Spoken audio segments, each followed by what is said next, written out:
E aí, Bacon Lovers, aqui Henry, o cara do bacon,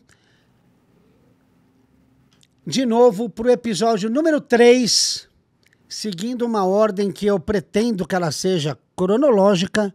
Eu acho que eu não vou conseguir, porque são 40 convidados, mas na medida do possível, a ordem que eu vou seguir vai ser uma ordem cronológica. E seguindo essa ordem cronológica, eu já esqueci, eu ia pedir para esse cara me passar um currículo dele, mas como eu estou fazendo tudo sem roteiro, eu vou falar o que eu lembro dele e depois eu peço para ele se apresentar de uma forma mais formal, porque com certeza eu não vou lembrar de tudo, né? Mas meu convidado de hoje, com certeza eu vou me emocionar, já estou me emocionando. É um cara que faz parte 110% do que a FA é hoje. Ele me ensinou 90% de tudo que eu sei de defumação. Tive outros mestres, né? Como eu já falei aqui nos outros episódios, Mário Portela, a Paula Labac com o lance da panela, enfim, mas foi com esse cara que eu passei 2 anos, acho que, da minha vida, com ele todos os dias na minha casa, e eu tive o privilégio de ter na minha casa o primeiro, acho que foi o primeiro curso de Pitmasters do Brasil. Para quem não conhece, Pitmasters é o churrasco americano, o barbecue. E eu tive a honra de ser apresentado para ele pelo João Paulo, churrasco terapia. E de lá para cá ele se tornou meu irmão de uma outra família, né? Então é um amor que está aqui. Impossível separar. Butcher, mestre churrasqueiro, pitmaster, o cara que conhece tudo da ciência da carne, o cara que implantou o BBQ no Brasil. Antes disso, ele fritou pastel, ele teve, ele teve loja de sushi e sashimi, e ele teve loja de roupa lá no Bom Retiro, se eu não me engano. Parte disso é verdade, parte disso é mentira. Eu vou deixar para ele desmentir o que é mentira e falar a verdade do que é verdade. A única verdade disso tudo é o carinho que eu tenho por esse cara e pela representatividade que ele tem na minha vida. Posso chamar de irmão Daniel Lee. Imagina a honra de ter esse cara aqui hoje comigo. Então, Daniel Lee, tá apresentado. Obrigado. Obrigado, meu querido. Eu tô esquecendo de uma coisa que já me pediram. Não, eu vou deixar pro final, que eu já esqueci mesmo. Depois eu falo o resto que eu ia falar. Mas alguém vai aprontar para mim aí. Daniel, você quer se apresentar primeiro? Não, acho que você já apresentou, acho que muito bem. Eu até, quando a gente brinca, vai ser uma baita conversa, vai ser um bate-papo bem gostoso aqui, porque fazia tempo que eu não encontrava o Henry e a Paula, e toda vez que a gente encontra, dá ruim, mas dá bom. Eu tenho um carinho enorme por você e pela Paula, um respeito enorme pela história de vocês, sinto-me honrado também de ter aprendido muito com vocês também, de ter, de alguma forma, feito parte da história da FA. Eu vi o capítulo, né, o episódio com o João Paulo, desde a época que o logo de vocês era a bandeirinha, mas e o quanto que vocês galgaram e quanto que foi merecido, suado, doído, mas merecido o rolê de vocês até hoje. E tá aqui nesse início de projeto, mais um, como convidado, me deixa muito honrado mais uma vez. E com certeza a nossa cerveja, o nosso drink vai ser gelado nesse papo aí. Obrigado, Dani. Mas, ó, eu queria que antes, já começando já, porque né, a Paula deixa, eu sou muito íntimo do Henry, né? Eu vou pedir a galera aqui botar uma imagem, e aí a gente vai, né, no meio da nossa conversa, vai ter que explicar dessa imagem. Mas antes do rolê, eu juro que eu não... essa imagem que vai aparecendo para vocês mostra o cara mais bonito do mundo, e esse cara é o cara que faz o bacon. O outro eu não sei quem é. O outro apareceu, não sei porquê na foto. Aí ó, o Henry, a Paula casou muito bem. O Henry é lindo, maravilhoso e faz bacon, galera. O outro apareceu, mas brincadeira à parte. A gente vai ter que explicar pra galera o porquê que o nosso querido Hilbert tá na foto. Mas a gente vai, no nosso papo, vai explicar. Vamos explicar por que ele tá na foto. O Rodrigo Hilbert é uma simplicidade de pessoa, é um cara de uma humildade incrível. E eu conheci ele na minha casa, quando ele foi lançar a temporada A Ferro e Fogo, que ele foi aprender a fazer um defumador como mestre na minha casa. Aí o Daniel vem assim, gente, ele é assim mesmo. Aí eu queria te fazer um pedido, mas ó, se não der, tá tudo bem, cara. Porque é um pedido meio... porque foge muito disso, porque vai atrapalhar a sua rotina. E ele, toda aquela... Falei, fala o que você quer, Daniel. Não, é porque o Rodrigo Hilbert queria vir aqui pra aprender a fazer um pedido. Falei, Daniel, vai se ferrar, velho. Agora eu vou pedir pra mudar a foto, a segunda foto, que foi exatamente quando a gente se conheceu. Aí, foi aí. E aí começa a nossa história. Foi o primeiro dia que você esteve na minha casa, que minha perna tremeu. Eita, nós, hein? Você estava mais cheinho e eu também, 40 quilos a mais. Boas histórias, né? 2017 para 2018. Foi por aí. Foi por aí o dia que o Dani esteve na minha casa. Gente, a história com o Daniel começou exatamente assim. Ele precisava de um lugar porque ele tinha um sonho, 2 sonhos, de fazer o primeiro curso de Pitmasters do Brasil, profissionalizante. E o segundo sonho dele era abrir uma organização que se chamaria Pitmaster Brasil. Nesse dia ele apareceu em casa, eu e a Paula estávamos fazendo massa. A gente ainda fazia macarrão, né? E ele foi lá para ver o espaço onde eu já tinha dado um curso com o JP, e a gente fez o acordo em 5 minutos, porque tudo que ele pediu eu aceitei, e aí não teve... Olha, eu precisava disso, daquilo, tal. Só tem um problema, Henry. Cara, o curso começa muito cedo, eu precisava chegar aqui com o pitch às 4 horas da manhã.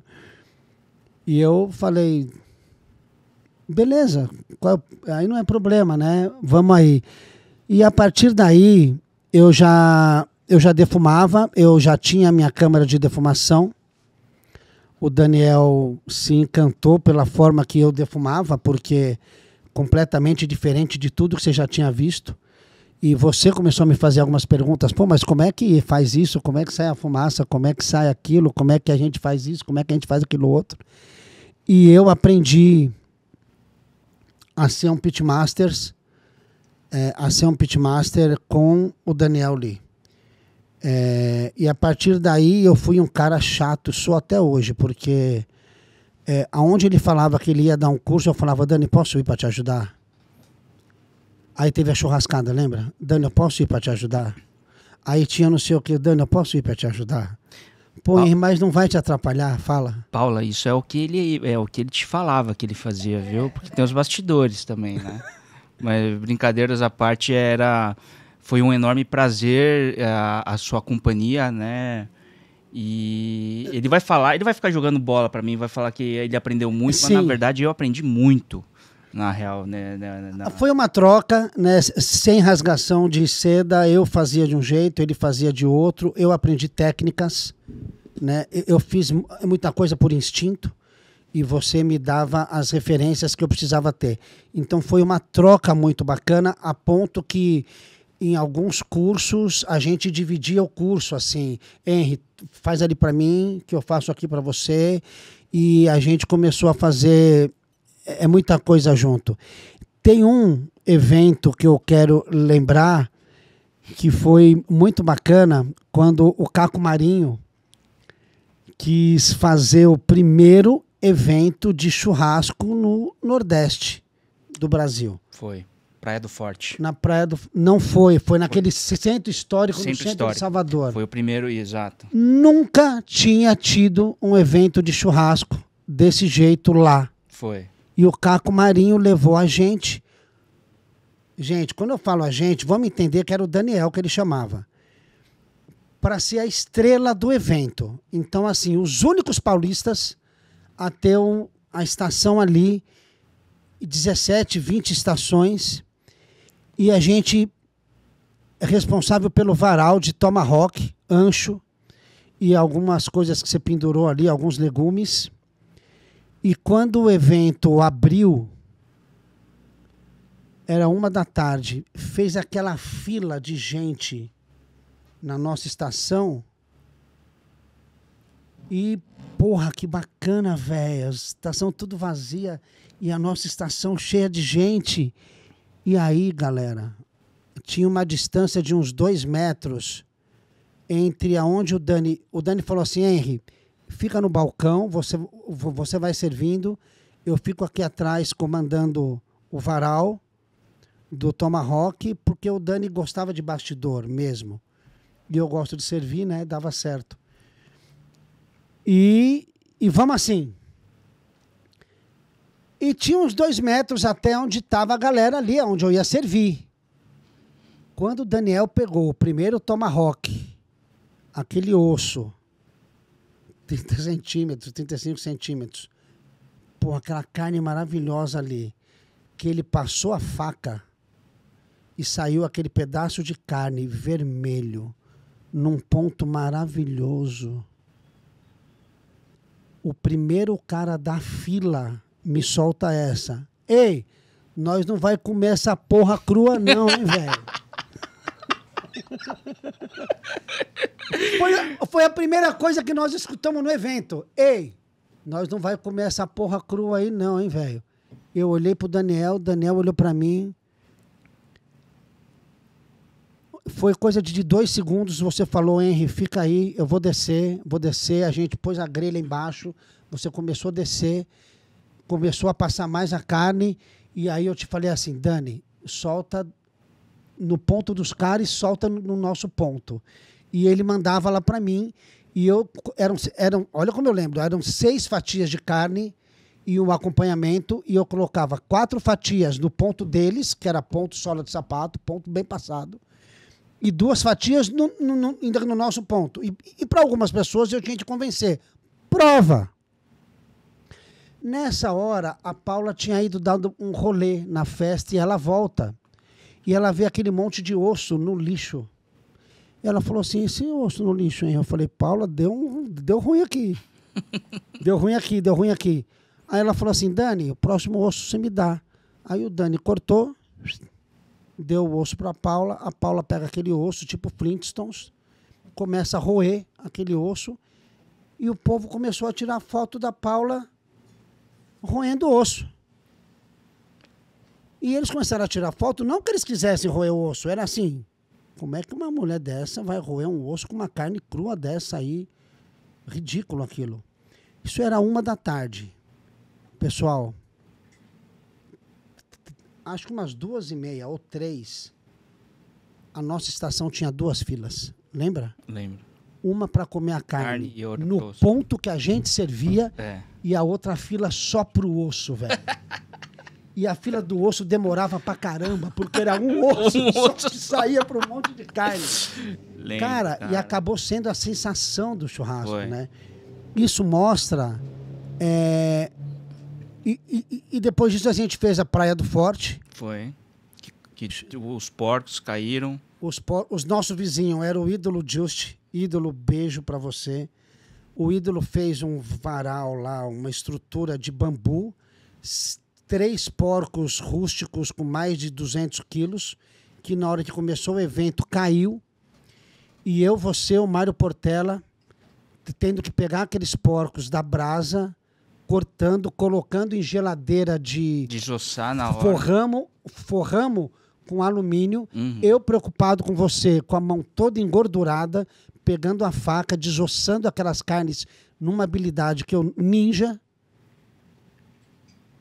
Meu, quanta coisa, Daniel, a gente passou nesses eventos. Mas o que eu queria te perguntar mesmo, eu queria que você me contasse um pouco dessa sua história com a carne, como começou, né? Tira o lance do pastel e do sushi, do sashimi, o do Bom Retiro era verdade. Brás. Era Brás? Era Brás. Então vai daí, Dani. Na realidade, eu vim de mercado corporativo, né? Eu comecei minha carreira em engenharia elétrica. Na época, na empresa que eu trabalhava, no crescimento da minha carreira profissional, eles me transferiram, no meio do meu curso da faculdade, me transferiram para Poços de Caldas. Poços de Caldas não tinha o curso de engenharia elétrica e aí eu fiquei num hiato aí, o que fazer com a minha faculdade. E aí nisso eu fui transferido ainda para São Luís do Maranhão. Eu não sabia disso, hein? Novidade, hein, para mim. São Luís do Maranhão. E de lá eu já não queria muito, eu era muito jovem, faculdade trancada, e aí eu voltei para São Paulo e no final, nesse tempo que eu perdi, eu acabei me formando em administração, não em engenharia elétrica. Aí, dali eu fui assumir negócios de família, mas eu nunca, né, não me dava um tesão, né? A gastronomia, ela de alguma forma indireta, ela sempre foi ligada a mim. Você conheceu a minha mãe. Sim. A minha mãe, ela melhor sempre foi... quinti que eu já comi na vida. Eu sinto o cheiro daquele quinti ainda. A minha mãe, a gente perdeu ela, infelizmente, na Covid, mas ela sempre foi a cozinheira da família. O meu irmão, para quem não conhece, Reinaldo Lisson, ele é 2 anos mais velho que eu. Né? Tem gente que fala que eu sou mais velho. Né? Estou muito estragado, para falar a verdade. Rodolfo de Pernambuco que mandou óleo. Mas o meu irmão, ele é muito da gastronomia, ele já trabalhou em grandes restaurantes, né, em grandes cozinhas, de grandes chefes. Mas eu sempre gostei, sempre fui um bom consumidor, um bom, né, apreciador da gastronomia, mas nunca imaginei. E sempre tive esse interesse por carnes, até porque grande parte da minha família mora fora, né, e sempre visitando, a gente experimenta coisas diferenciadas lá. E aqui, basicamente, naquele momento, lá atrás, não tinha muito disso. Então, eu sempre me interessou muito fazer esses cursos. E eu, assim como todo mundo, você falou muito, você ainda é muito consumidor de cursos, eu também sou ainda muito consumidor de cursos. Eu queria aprender, mas no Brasil não tinha muito disso. Né? Ainda naquela época eram poucos cortes, a indústria ainda não desenvolvida, os processos de cocção não desenvolvidos como era hoje. Você lembra? Cara, a gente tá falando antes de 2000, antes da churrascada. Meu Deus do céu. E aí, eu acho que o Roberto Barcelos, ele é muito categórico e muito certeiro quando ele fala, né, que o Brasil ele fala antes da churrascada e depois da churrascada. Né? Mas enfim, e naquele momento eu brincava de fazer dry age, coisa técnica que eu aprendi lá fora. Né? Eu já tive nas minhas andanças, aprendi num açougue em Nova York chamado Flashers, a mexer, a desossar, a mexer com cortes, vamos falar assim, do traseiro. Quando a gente fala muito de açougues e food service, eles são muito ligados ao traseiro do bovino, porque são cortes, basicamente, o food service, o restaurante, ele precisa de cortes rápidos para atender o cliente. Eu comecei a minha vida aprendendo a mexer com dry age. Só que para mim, na minha cabeça, não faria tanto sentido, né? Porque o dry age, ele favorece o traseiro do animal, mas fica toda a parte dianteira teoricamente esquecida. Porque não se faz o dry age da parte dianteira. E aí, para mim, ficava um lance assim do tipo, poxa, é um tema que eu gosto, eu sou entusiasta, eu aprendi mas eu queria aprender a valorizar o animal como um todo. Eu vou abrir uma aspas. Dry age, gente, é uma carne maturada a seco.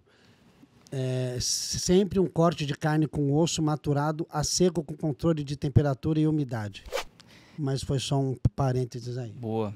E aí ficava aquela dúvida, o que fazer para poder valorizar o animal como um todo, né? E aí foi quando eu caí no universo de pitmaster. Então, hoje em dia, muita gente me conhece por pitmaster, por barbecue, né? Mas meu primeiro aprendizado foi mexendo com dry age, foi mexendo com desossas e por aí vai. E quando a partir do momento que eu tinha meu relacionamento nos Estados Unidos, eu aprendi tudo que eu tinha aprendido até o momento lá. Ficou mais fácil eu me inserir na cultura e visitar a cultura deles. Então, os Estados Unidos, ele obviamente na época ele era muito mais evoluído. As técnicas de cocção muito mais evoluídas. Aqui no Brasil, a gente fala que nós, aqui na América do Sul, a gente é basicamente um grelhador. Sim. Né? A gente tem a brasa, a gente tem a grelha, a gente tem a carne e a gente vai fazer cocções rápidas. O máximo do demorado era usar a costela, cultura mais para os argentinos, cultura dos pampas, né? Onde a gente faz o churrasco fogo de chão. Mas a gente não tinha esse lance de defumar.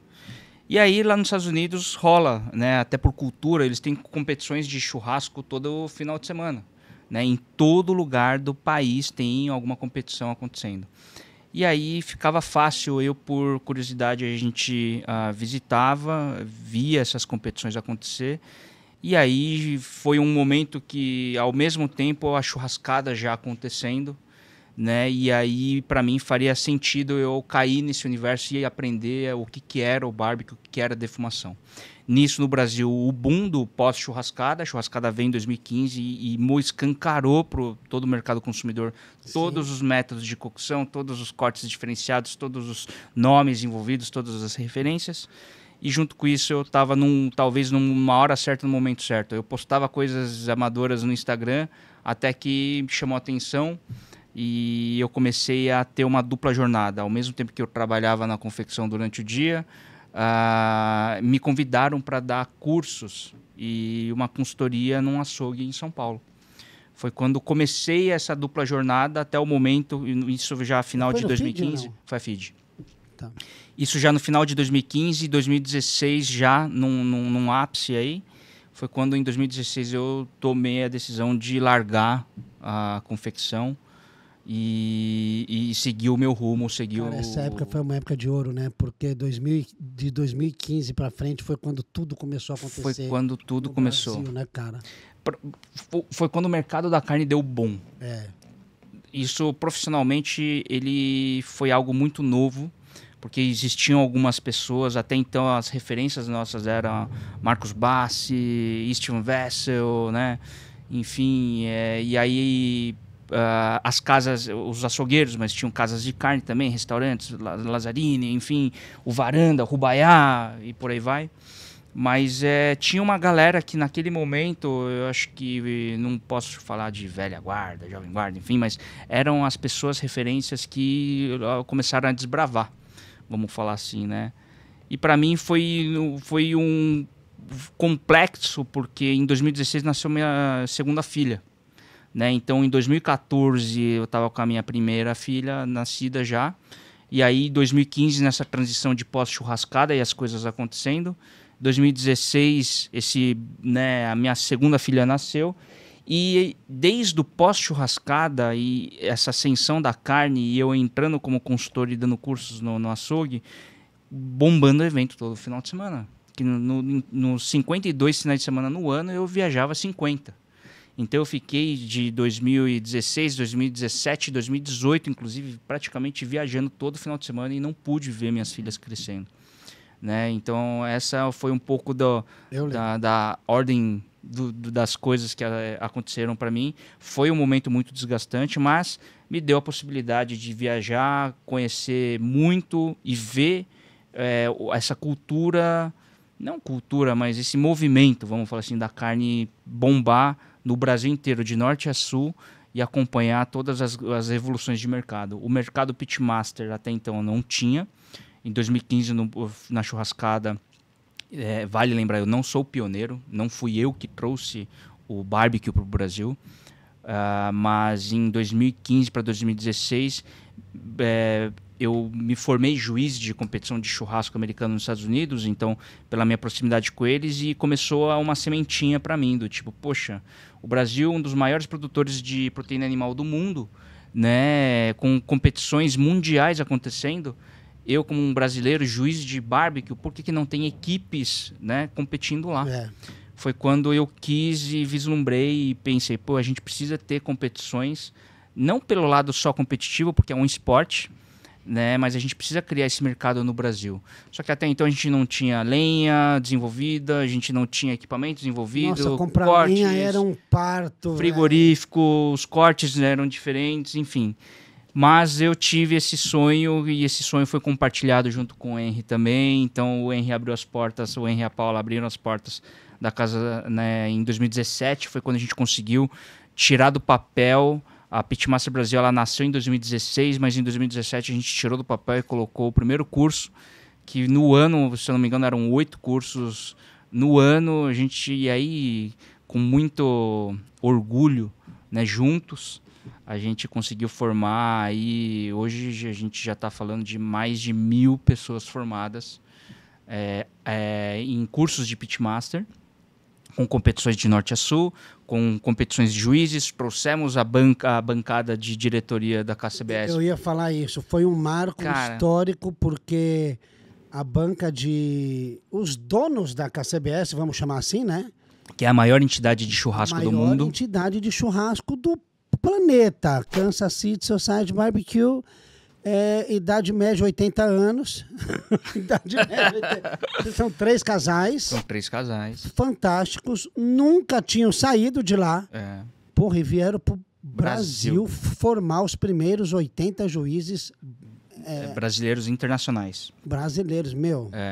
E aí, dali foi só... eu sou dessa leve, hein? Foi. E aí, os planos prosperaram. Né? Obviamente a gente teve o mundo teve em 2020 esse grande stop, a pausa, né, que foi a pandemia, mas até hoje, assim, hoje a gente vê que desde 2015 para cá a gente vai completar aí 10 anos. Foram 10 anos de evolução de todos os mercados, desde a cadeia produtiva de seleção dos cortes para churrasco defumação, os equipamentos, lenha, tempero, insumo, processo. Quer dizer, o mercado inteiro amadureceu. E fazer parte disso, junto com pessoas queridas, é o que deixa mais saboroso o nosso rolê. Né? Então eu me sinto muito orgulhoso. Ainda tem muito por vir, imagino. Né? Mas eu acho que a gente tem traçado aí... e alcançado passos sólidos aí para nossa evolução.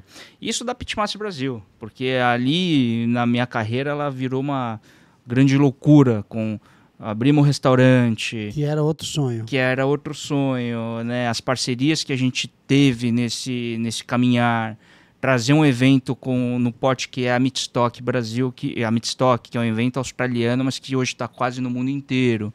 Enfim... Olha os parceiros do cara.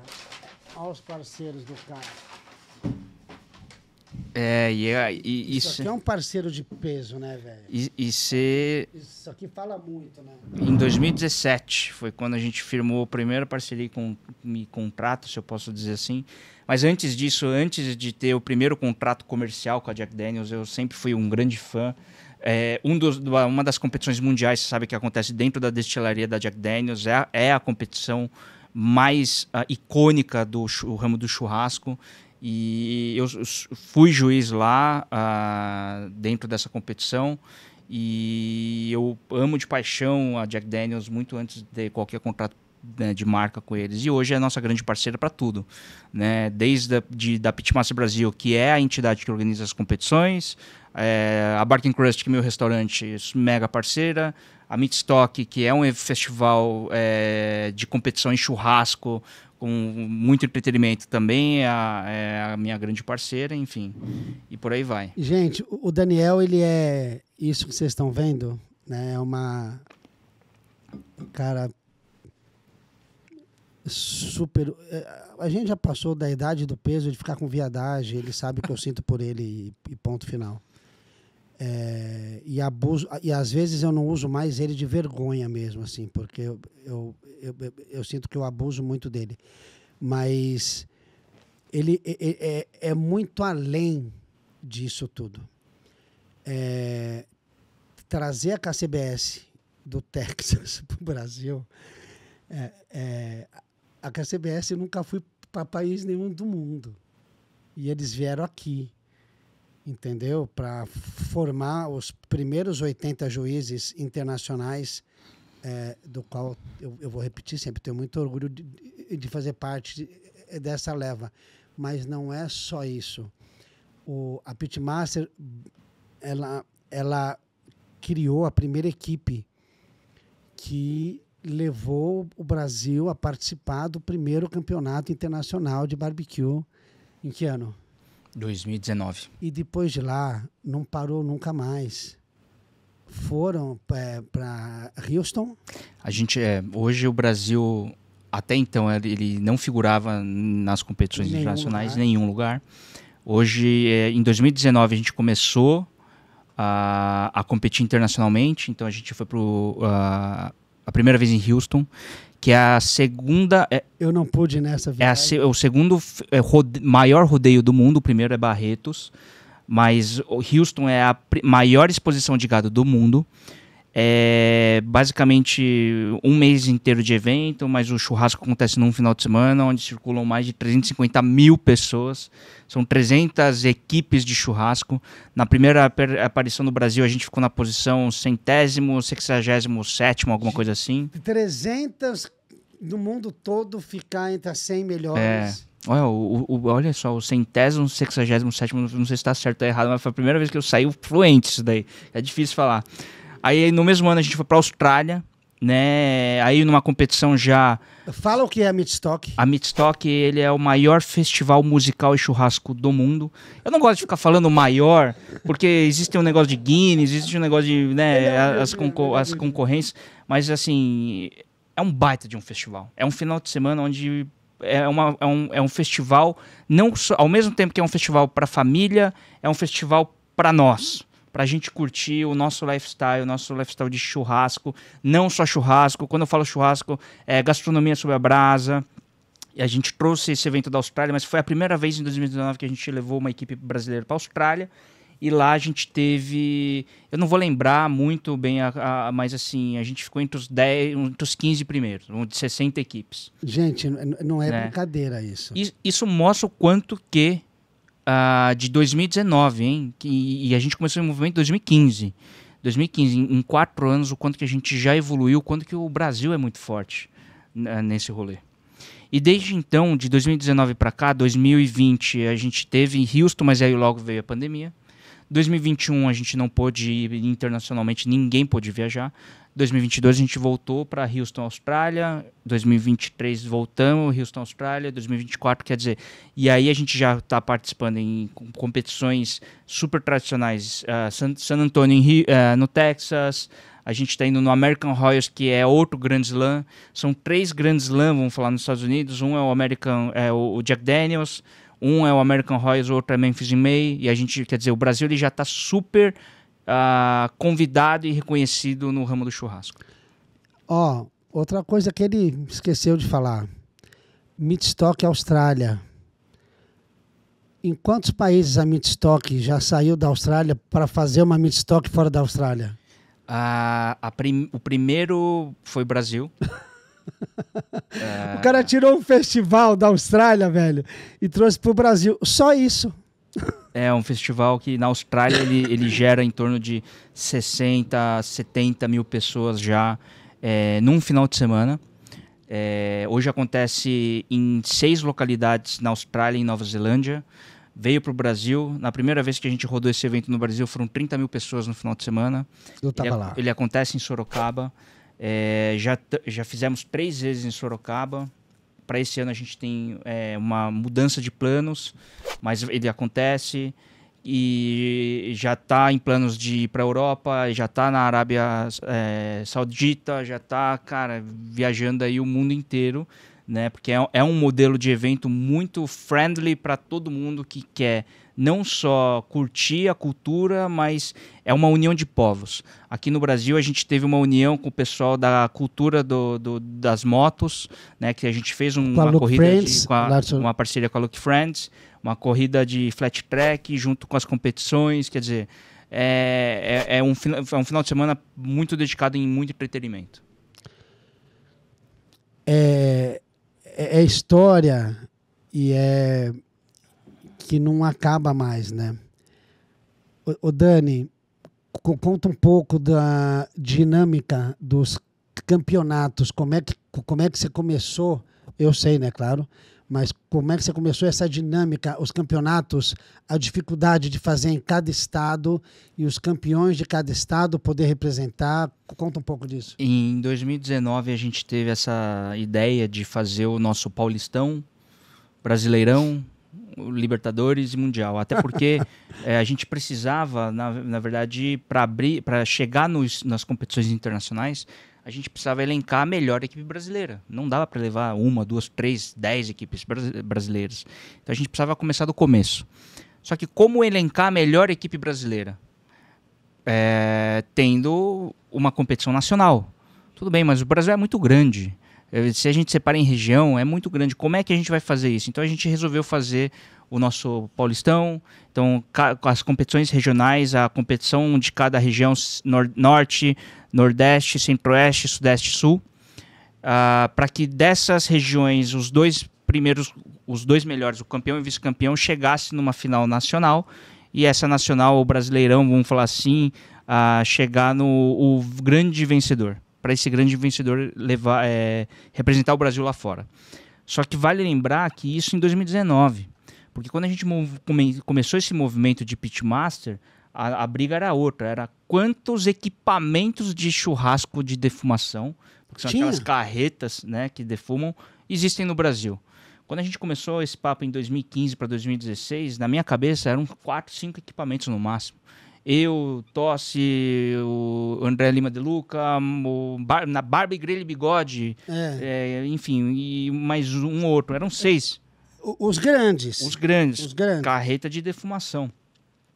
E isso tem a ver também com o que o João Paulo falou no episódio passado, dessa ascensão do Instagram, a ascensão das redes sociais, que começou a democratizar e mostrar, pôr em vitrine todo mundo o que cada um fazia.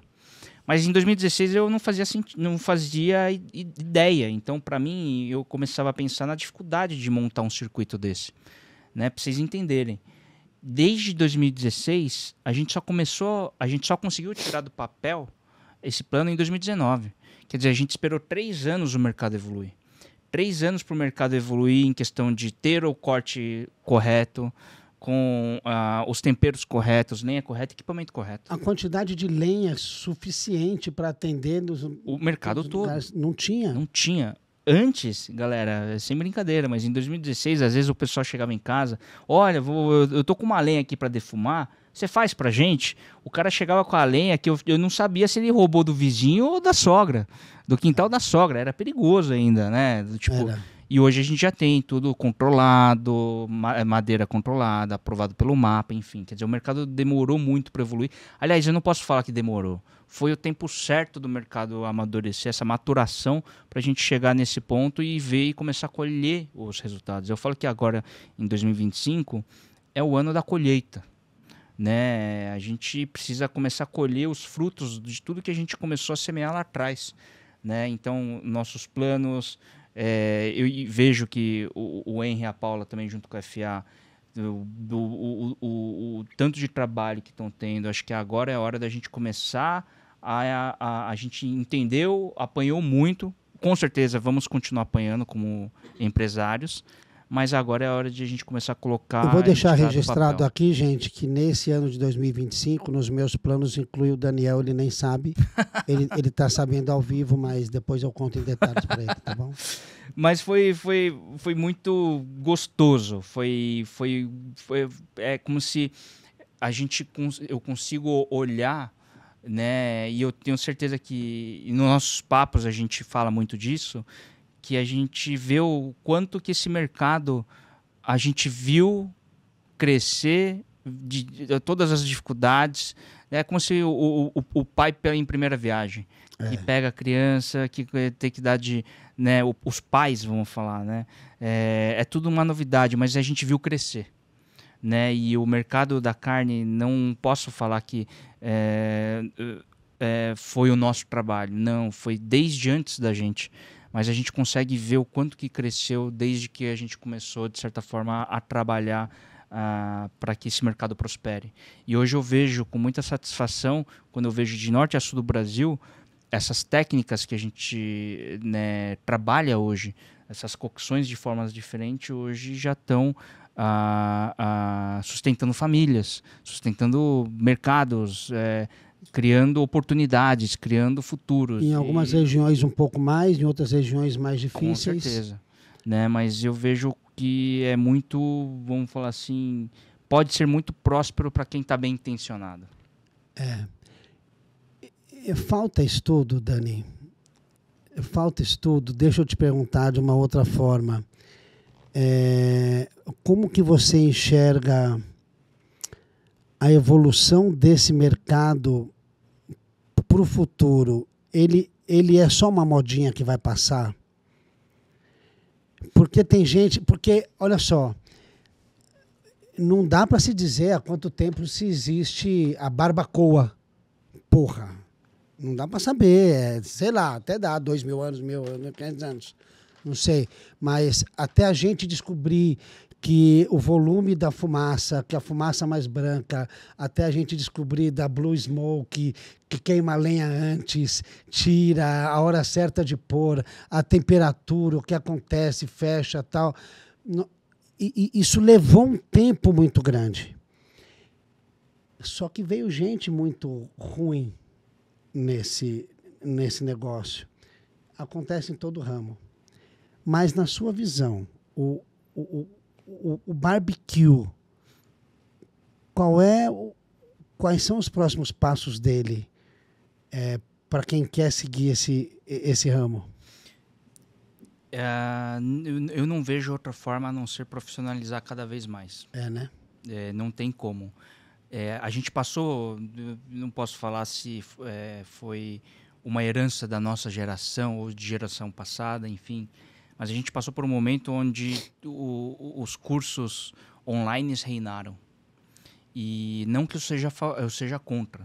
Não sou contra cursos online, mas eu ainda acredito. Eu sou ainda o cara do papel e da caneta.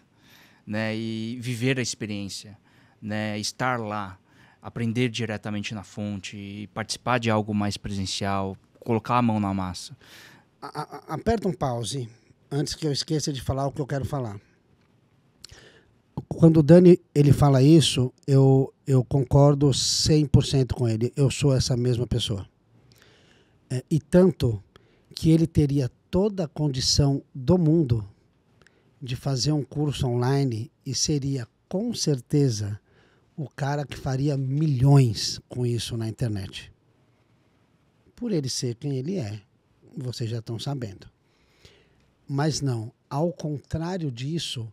Assim que começou a reabrir as coisas, ele dava os cursos que ele dava na minha casa, ele começou a dar um curso dentro da Barking Crust para 6... Eram 6? 6 pessoas. 6 pessoas. Era um dia inteiro... Era um 2 dia só? 2 dias inteiros. 2 dias inteiros. 6 pessoas. Presencial. Ele preferia assim... do que ter uma oportunidade de fazer um curso online onde você venderia isso de forma exponencial, né? Então, eu não vejo uma outra forma senão profissionalizar cada vez mais. Eu vejo que eu vou dar um ponto de vista mais com foco no barbecue e vou dar um outro ponto de vista mais como um gestor de negócios, vamos falar assim. Quando a gente fala de barbecue, a gente ainda está muito, de certa forma, no final daquele mega entusiasmo de churrasco defumado, processo novo, por aí vai. Mas ainda tem muito a se profissionalizar com relação armazenamento, regenerar, enfim, tem muita coisa ainda. Teve uma polêmica essa semana aí a respeito disso. Eu não sei, eu não me envolvo em polêmica. Eu sei que tem polêmica, mas eu já fui muito parte de polêmica. Não, mas teve uma polêmica agora essa semana a respeito disso. Então eu vejo... Dois amigos nossos. Eu tive que viver isso na prática, né, com a abertura do meu restaurante. Uma coisa é você entrar, aprendi a fazer esse processo, faço muito bem e sirvo um churrasco ou faço um evento para 20, 30 pessoas. Outra coisa é você entrar numa operação onde eu recebo centenas de pessoas por dia e eu preciso ter esse produto sempre muito bem suculento quando o cliente quer. Então são dois universos totalmente diferentes. Mas independente do ser um universo totalmente profissional em uma operação, um restaurante de alto giro, alto volume ou em um evento, a profissionalização ela vai ter que trazer esse lance de essas respostas práticas no quesito melhorar o meu processo de cocção, manter o processo correto de armazenamento e manter o processo correto de regeneração, se for o processo que o estabelecimento vai seguir. Então eu vejo que a profissionalização cada vez mais. E com a profissionalização, eu vejo que os clientes eles já estão aptos, eles já estão pegando muito esse lance de paladar de cada região. Então o cliente que vai comer o meu brisket, ele sabe que um restaurante em São Paulo, em Pinheiros, em São Paulo, ele vai ter um paladar diferente, ou um tempero, vamos falar assim, diferente de um restaurante que vai servir o mesmo brisket no Norte, ou Nordeste, ou no Sul. Então, vai ter uma evolução desde o profissional, como também do consumidor. Você fazer todo dia a carne que você vai servir lá, ou tem uma parte que tem que ser regenerada? Eu tenho que regenerar. Tem. Pelo meu alto volume, Pra quem não conhece, viu, gente? Barking Crust. Endereço? Rua Arthur de Azevedo 657 Pinheiros. É isso aí. Há 5 anos já. Há 5 anos já. E como gestor, por mais que eu sou entusiasta e um grande estudante de carnes, eu vejo que a carne, eu não vivo mais aquela frenesi da carne. Eu estou inserido na gastronomia. O meu restaurante ele não serve só carne, ele serve gastronomia. Então, para quem for lá, ele é como se fosse uma vilinha, né? Então eu tenho um bar com balcão, atendimento balcão, eu tenho um açougue, eu tenho uma cozinha de lanches, uma cozinha de acompanhamento, uma área de churrasco, eu tenho um salão onde todas as cozinhas atendem para o salão, eu tenho uma padaria, enfim. Mas eu tenho que pensar em gastronomia, eu preciso pensar em processos, não só de carne. E eu falo que hoje, e eu falo para todo mundo, a galera, os nossos cozinheiros lá, que a gente, por mais que seja Barking Crust Meat House, uma casa de carnes, a carne ser boa é obrigação. Só que onde a gente mais quebra a cabeça, onde a gente mais tenta ser criativo, são nos acompanhamentos e nos molhos. Então, a carne, por si só, ela precisa ser uma obrigação nossa, estar impecável. Mas a gente batalha para que a gastronomia que envolve a carne, ela seja entregue em uma gastronomia. O contorno ali faça a harmonia perfeita, porque senão não vai rolar. Senão não vai rolar. Não vai rolar. Uma coisa que ninguém sabe, a gente inaugurou a Barking Crust dia 19 de dezembro de 2019. Foi 3 meses antes da pandemia, 4 meses antes da pandemia. No dia 19 de dezembro de 2019. Ela já completou 5 anos, mas a gente vai comemorar em março, tá? E o senhor também está envolvido nessa. Mas, no primeiro dia que eu inaugurei o restaurante, me sentou uma mesa de 15 pessoas vegetarianas. Aquelas vegetarianas com até pintinha, com a tinta assim, ó, na testa, que entraram no restaurante e falaram assim, escuta, eu quero uma mesa para 20. Pô, você abriu o restaurante, você quer o restaurante cheio. Óbvio, entrem. Quando eles sentaram e pediram no cardápio, falaram, o que vocês têm de vegetal? Porque nós somos vegetarianos. Pô, eles foram de propósito. Não, mas comeram bem, cara. Eu sei que comeram. Eu imagino que comeram porque eu conheço a sua tábua. Mas foram de propósito. Ainda bem que eram vegetarianos, não veganos. Mas O mac and cheese a gente não foi com queijo, foi macarrão, foi milho, foi tábua de legumes, cara, foi salada. Mas na É hora... aquela tábua que a Paula pede. Foi uma das primeiras mesas. E pra mim, superstição ou não, eu falei assim, cara, o que isso quer dizer? Será que comecei com o pé errado? O meu primeiro dia de inauguração? Mas graças a Deus não, foi sucesso, está sendo sucesso. Mas assim, eu acho que a nossa visão, por mais que a gente estamos falando de carne, mas eu acho que o profissional de carne, ele tem que ter uma visão mais global. Ele vai ter que sair um pouquinho mais da caixinha. Além de se profissionalizar, ele tem que saber que ele está inserido em gastronomia. Ele tem que entender que não é o contexto de carne. E quando eu falo isso, imagine só se naquele primeiro evento nosso em Salvador, se a gente não tivesse esse olhar gastronômico, se a gente fosse um cara Caxias em carne e a gente falasse assim para aquele cara que nos retrucou, aqui eu não vou comer carne desse jeito. Se eu fosse um cara muito Caxias em carne, eu poderia ter falado assim, eu só vou servir assim. Eu só vou servir assim. Mas não, a gente está inserido num contexto onde na gastronomia a gente tem que abraçar todo mundo. Cara, na Praia do Forte, quando a gente arrancava os briskets, que eu cortava, que aparecia o smoke ring, o cara achava que aquela carne estava crua. A gente ainda teve que explicar o que era aquilo, que a carne não estava crua, cara. Mas é isso, eu acho que o profissional... eu não quero entrar em polêmica e falar que não é para ser marrento, não pode ser marrento, cada um tem o seu estilo, mas eu vejo que a gente precisa ter uma visão um pouco mais global do rolê todo e saber que a gente está servindo comida, alimento. E isso é... A pessoa quando sai de casa, cara, que se predispõe a escolher um lugar para comer, você precisa atender às expectativas dela. É engraçado. Não tem jeito. Nós, né? Por muito tempo, e para mim já é um conceito muito batido, né?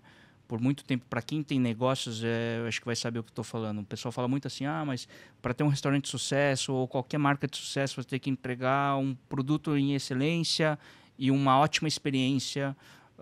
Serviços, enfim. Então fica muito atrelado à experiência do cliente. E eu não discordo.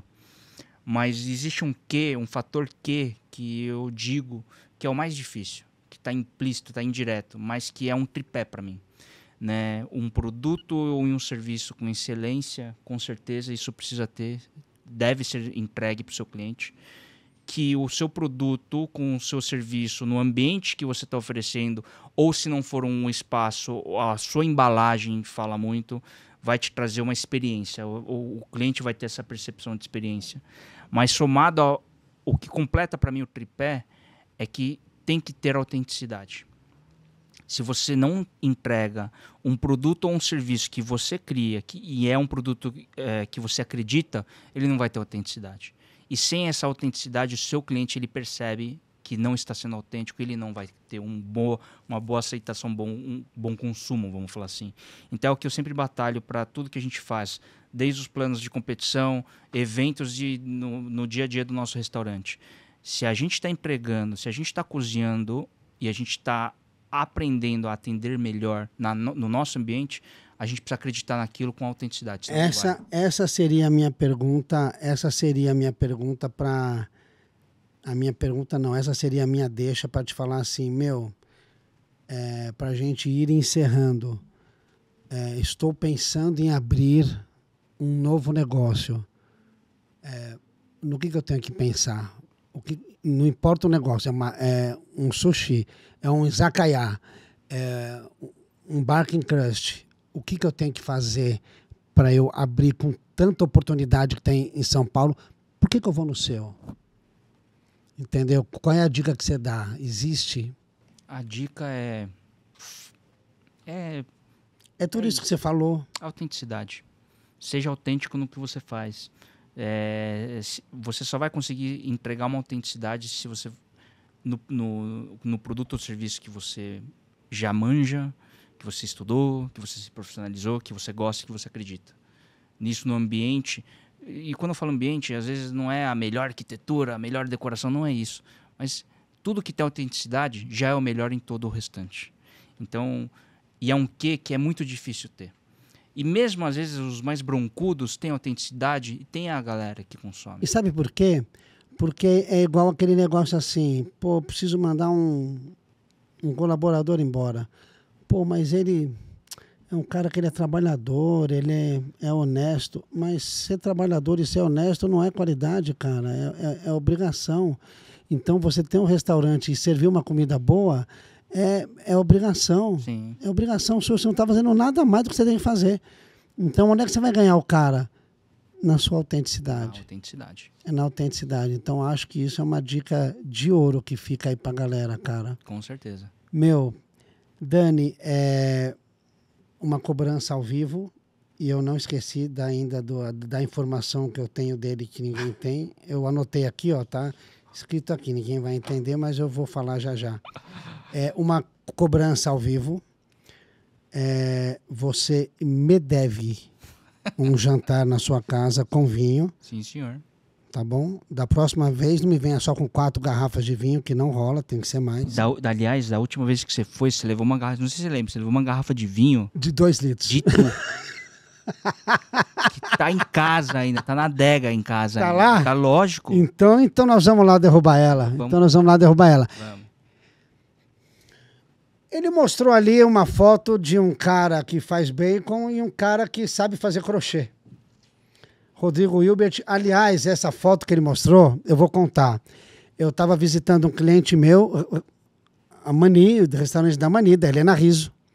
Estava visitando ela e me passa o Rodrigo Hilbert com a Fernanda Lima e o filhinho. E é claro que eu acho que ele não me conheceu, né? Mas eu olhei para ele e ele, e aí, tudo bem? Super simpático, como sempre. Falei, pô, Rodrigo, tá, não sei o quê. Eu falei, cara, você já esteve na minha casa? Eu já estive na sua casa? Eu falei, já, com o Daniel Lee. Porra, o Lee, eu fui lá outro dia, ele não estava lá. Eu vou voltar lá, tal, não sei o quê. Então, aquela foto foi... Acabou que ele ficou ali comigo, trocamos uma ideia. Ele lembrou do dia, lembrou de tudo, tal. E ficamos de... Ele já voltou lá? Já voltou lá. Ele já voltou lá depois Já disso? voltou lá. Então, filho da puta. Aliás, vale lembrar, né, que aquela... foi exatamente isso. No episódio do GNT, ele precisava entender o que era o churrasco defumado, porque ele entende de tudo. Fazer o fluxo de ar. Mas ele só não sabia o equipamento. Ele passou um dia inteiro com a gente, na casa do Henrique e com a Paula, para entender o equipamento para a gente poder gravar no Rio. Quando a gente foi gravar no Rio, o fela da mãe... Ele é bom mesmo. Ele é bom, cara. Ele é bom mesmo. Ele montou um pit smoker sozinho, na minha frente, ao vivo, gravando. E funcionou. E funcionou. A minha sorte, que eu pensei na hora, a primeira coisa que me veio na cabeça, eu falei, pode falar a palavra não? Claro. Puta que pariu. Ainda bem que minha esposa não tava lá. Eu teria perdido ela no Rio naquele momento fácil. Não, mas calma. Então escuta a minha versão com a minha esposa. Porque eu acho que todo mundo deve ter uma versão quando tá o Rodrigo Hilbert do lado, né? Nossa. Rodrigo, tomar no conto que eu me esqueça. A gente assistiu um episódio dele, onde ele estava lá na Liberdade, com a japonesada lá que faz o gyoza. Você conhece eles lá. Sei. E ele foi na casa do cara aprender a fazer o gyoza. E na hora, fizeram lá o gyoza, e na hora de confraternizar, ele deu de presente pro cara um karaokê. E eles foram cantar, acabar o programa cantando no karaokê. Pra quem não sabe, eu canto. Muito bem. E ele foi cantar, vira minha esposa e fala assim, porra, desafinado. Eu falei, Paula, vai se fuder, mano. O cara é bonito pra cacete, o cara é cozinheiro, faz tricô, faz armário, faz ferro, costura, ainda tem que cantar direito? Eu posso ganhar em alguma coisa dele ou não? Eu tenho que perder em tudo. Olha. Porra, meu, misericórdia. É difícil, viu? E vou te falar, aqui, hein? Ele é tudo aquilo mesmo. É mesmo. E o que ele mais gosta de fazer é serralheria. A mão dele é toda arrebentada. É o que ele mais gosta de fazer. É super simpático. Beijo, Rodrigo. Quem sabe um dia você aqui, hein? Quem sabe o Daniel não te chaveca e você não vem aqui com ele. Dani, a gente vai continuar nossa conversa ali daqui a pouco. Vamos. Porque você me deve. Muita coisa. Antes disso, eu quero te presentear com algumas coisas. A minha produção falou para eu não esquecer de levantar o microfone. Acho que eu não vou nem sair da cadeira. Primeiro, você conhece André Clemente. Opa! O Negroni legítimo, sem aquele monte de coisa. Desculpa, eu tô querendo falar que eu ia falar um monte de... desceu um monte de elogio, engasguei aqui. Mas a Bitter Inco, adoro o Negroni do André Clemente. Puta, delicioso demais. Ó, SG Facas. Vamos estourar em breve. Você já conhece a SG. A SG é a joalheria das facas. É isso aí. O André é um simpaticíssimo. Demais, muito parceiro. Atrás já tem um spoiler aí, ó, FA Charcutaria. É. Atrás já tem aí um pequeno spoiler. Boa. E eu não vou abrir essa sacolinha, Dani. André, obrigado, viu, querido? E eu não vou abrir essa sacolinha porque aqui tem produtos FA que você já está cansado de conhecer e tem produtos da nossa nova charcutaria, riletes, patês em crunch, as minhas linguiças que você usa lá na Barque, de limão, finóquio, enfim. Obrigado. Então, também aqui para você. Obrigado, Henry. Obrigado. Eu Paula. não queria acabar esse podcast porque a Paula não vai ficar com ciúme, mas eu te amo de paixão. Eu também. Você sabe disso. Com certeza. Tá bom? Mal a Paula sabe que eu já cocei as costas do Henry, já até esfreguei no banho.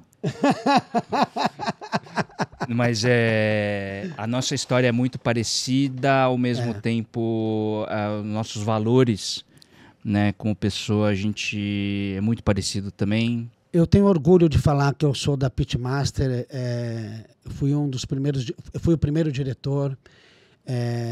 Não pude participar das viagens, mas eu vou te falar uma coisa agora, tá? Quando eu falo da Pitmaster, eu falo que eu faço parte eternamente, porque mas é lógico que eu me sinto.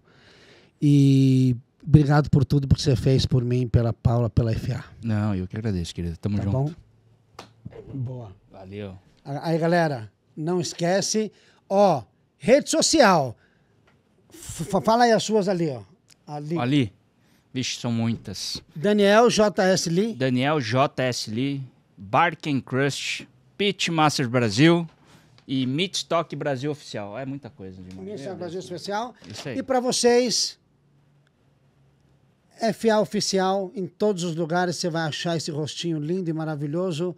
E agora no Spotify, acompanha a gente no podcast, acompanha a gente no Instagram, acompanha porque esse é só o começo, esse é só o 3º episódio, a gente vai melhorar muito isso aqui ainda, não deixa de acompanhar a gente, um beijo para vocês, até a próxima.